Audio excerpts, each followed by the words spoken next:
यो चाहिँ नि थाइल्यान्डको उत्तरपट्टिको चाहिँ नि भाग पर्यो। थाइल्यान्ड र बर्माको दोसाँझको चाहिँ यो एउटा ठाउँ। अहिले चाहिँ नि हामी पुलमा आएका छौँ। थाइल्यान्ड र बर्माको दोसाँझको पुल मेसाई भन्ने ठाउँ हो। यो पुल चाहिँ नि अहिले माथि यहाँ माथिसम्म आएको रहेछ अस्ति बाढी आउँदाखेरि।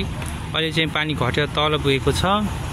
अनि उता पारी चाहिँ नि यहाँ बर्मा अक्षरले लेखेको छ।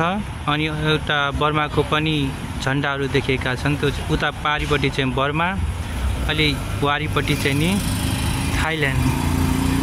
पारिपट्टिको बर्मा अनि वारिपट्टिको Thailand.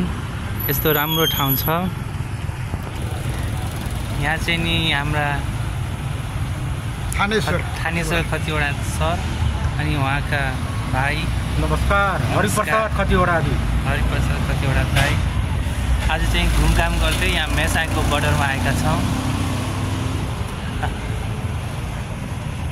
Welcome to Thailand. Welcome to Myanmar, Thailand. सबै घुम्न आउनु होला। हजुर। बर्डरमा यहाँको आनन्द लिने। हजुर हजुर। जय हो। जय हो।